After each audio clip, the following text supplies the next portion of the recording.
Bismillahirrahmanirrahim. Assalamu alaikum. Good morning, everyone. Today, I'm excited to explore a field that is both deeply personal and profoundly universal, that is sociology. Whether we realize it or not, sociology shapes how we view the world and how we understand our place within it. So, our discussion will cover three key aspects: what is sociology and why it matters, how concepts like sociological imagination from the concept of mills give us new ways of seeing the world, and how sociology help us understanding pressing issues like inequalities in education or in different spheres of the life and social change.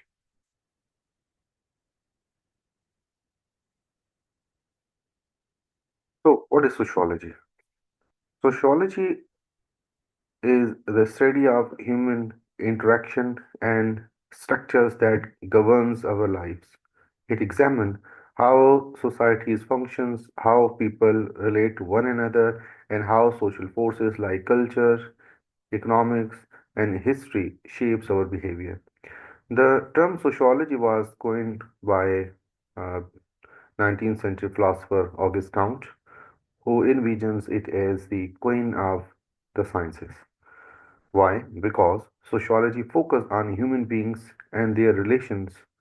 So relationship that founds all other disciplines. For example, sorry, over the time, sociology has given rise to many specialized fields such as demography, which is study of trend to like birth rate, migration, and aging, etc.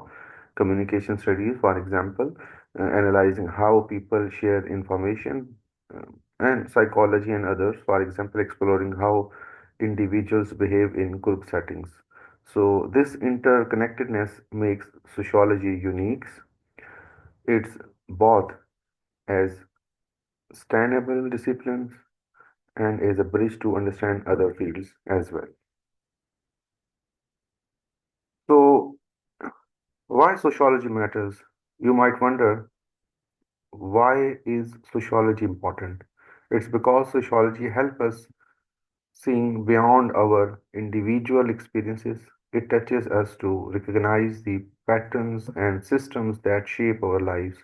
For example, inequalities, that is, why do some people skewer while others face barriers? Sociology investigates systematic issues like wealth distribution, discriminations, and access to resources.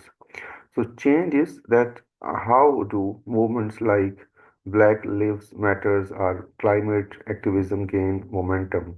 So sociology studies the collective actions that drive societal progress. For example, in daily life, why do we follow certain norms like questioning in line or greeting someone with handshake? So sociology explain these matters, unwritten rules, and how they maintain order in social life. By studying sociology, we become better equipped to understand the challenges we face as individuals, as communities.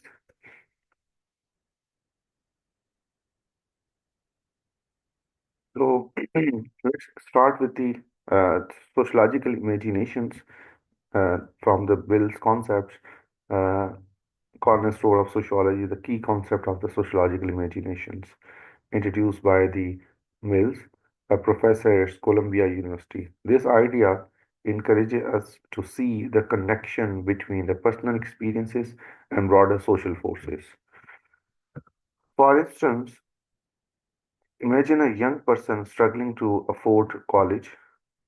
On the surface, it might seem like a personal issue, a lack of funds, poor financial planning, or low budget, but sociology asks deeper questions. How does the rising cost of education impact standards nationwide?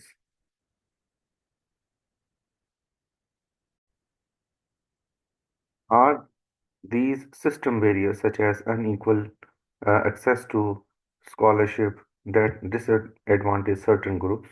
How do historical policies like um, the issues in continuing studies affect education opportunities for the people nowadays? So Mills argued that we must move beyond individual explanation and examine the interactions of biography, that is, the personal stories, our personal thoughts, and history, that is largely social forces. Only then we fully understand the challenge people face and how to address them. So, education inequalities, that is in sociological concepts, one powerful example of sociology is in action is that is study of education inequalities. Education is often seen as the great equalizer, the key to upward mobility. But sociological research reveals that access to quality education is deeply unequal. Uh, there are so many reasons. One of them is the economic barriers. Students from low income families often lack access to resources like tutoring, extracurriculum activities, and advanced placement courses. Rising tuition costs at universities create additional hurdles, leaving many talented students unable to afford higher education. Then social and cultural factors, that is, middle and upper class families often have what sociologists call cultural capital. This includes knowing how to navigate school systems, prepare for standard testing, or apply for scholarship. These unspoken advantage give some students a leg up even before they step into a classroom.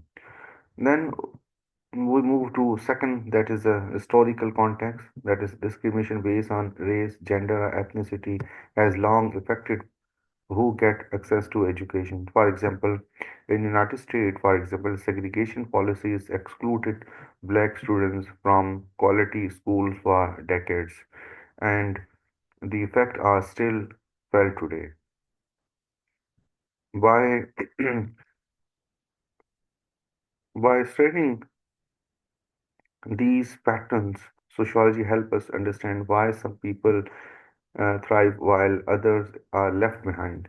It also provides tools for addressing these inequalities, such as policy change, resources redistribution, and grassroots advocacy.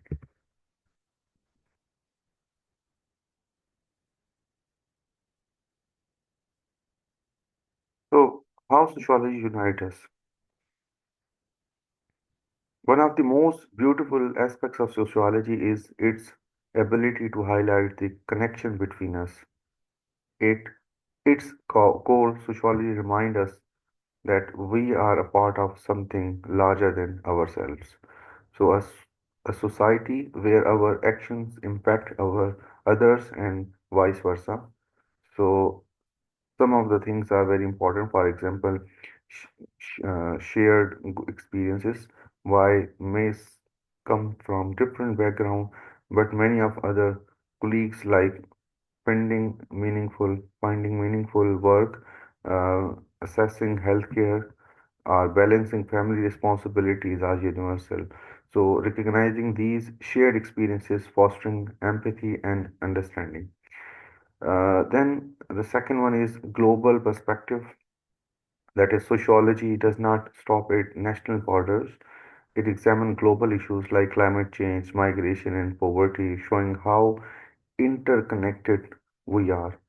What happens in one part of the world affects the other parts of the world as well. Then we are moving towards the collective actions, that is from the civil rights movement to environmental activism. Sociology studies how people come together to change demands. These movements show that when we work together, we cannot tackle even the biggest challenge. So, sociology is a tool for change.